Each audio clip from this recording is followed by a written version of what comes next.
आप सभी को जय मसीह की। परमेश्वर का मैं धन्यवाद देता हूं। प्रभु ने सुंदर अवसर दिया कि हम परमेश्वर के कलाम को सीखें। मेरे साथ पढ़ेंगे दानियल नबी की पुस्तक 9 अध्याय उसका 3 पद को प्रियो। तब मैं अपना मुख प्रभु परमेश्वर की ओर करके गिड़गिड़ाहट के साथ प्रार्थना करने लगा और उपवास कर टाट पहन राख में बैठकर वरदान मांगने लगा। 4 पद, मैंने अपने परमेश्वर यहोवा से इस प्रकार प्रार्थना की और पाप का अंगीकार किया।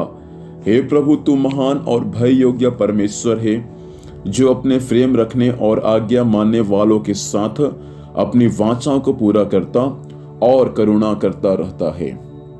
परमेश्वर पिता इन वचनों के माध्यम से हमें आशीष दे। प्रियो, यहाँ पर दानियल नबी की पुस्तक 9 अध्याय में दानियल का प्रार्थना के बारे में दिया गया है। आपको मैं कहना चाहूंगा, दानियल नबी जो है वे 3 बार प्रभु के सम्मुख प्रार्थना किया करता था।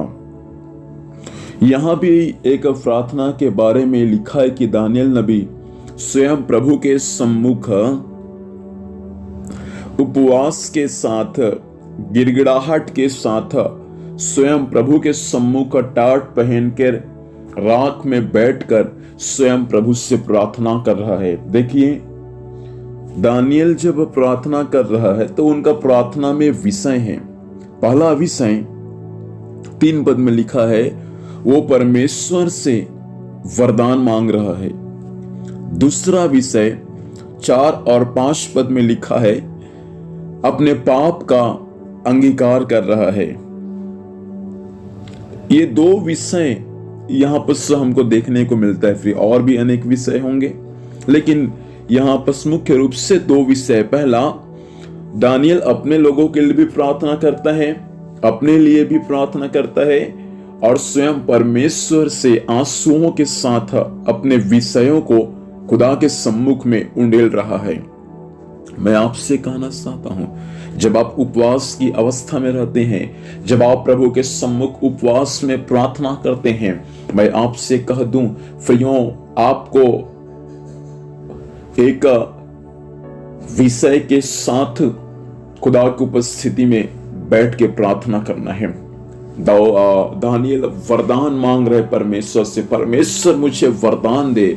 आंसुओं के साथ प्रार्थना कर रहे और टाट को पहन लिया है, राख में बैठकर। देखिए उनका उपवास कैसा है प्रियो, राख में बैठना, टाट अर्थात बोरा को पहनना, आंसुओं के साथ, गिड़गिड़ाहट के साथ, बड़े बोझ के साथ प्रभु के सम्मुख उपवास कर रहा है और उपवास के साथ कह रहा है कि परमेश्वर मुझे वरदान दे और जो पाप अपराध मेरे जीवन से हुआ है, परमेश्वर आप क्षमा कर दे, क्योंकि आप महान है, भय योग्य है और प्रेम रखने वाला परमेश्वर है, करुणा करने वाला परमेश्वर। प्रभु, मेरे पाप अपराध को क्षमा कर और हमारे लोगों ने भी जो पाप किया है, तुझसे कुटिलता किया है, तेरे आज्ञा और नियमों को तोड़ दिया है, परमेश्वर उनको भी तू क्या कर दे, क्षमा कर दे। प्रियो, आज की सुबह के समय मैं आपसे कहना चाहूंगा,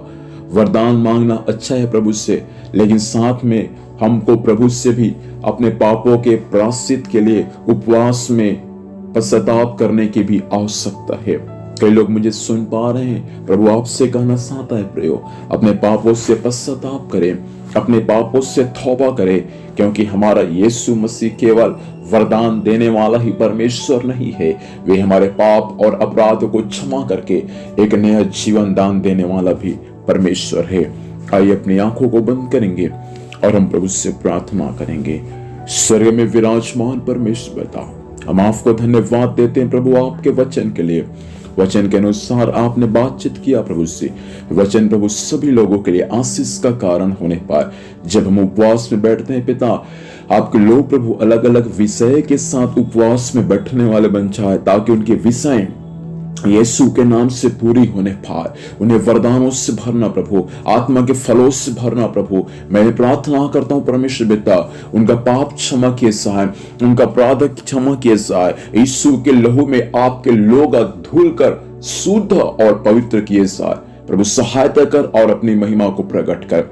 आप ऐसा ही प्रभु करने जा रहे प्रभु, हम धन्यवाद देते हैं यीशु के नाम से पिता, आशीष को मांगते हैं, आमीन। प्रभु हम सभी को आशीष दे, आप सभी को जय मसीह की। Praise the Lord.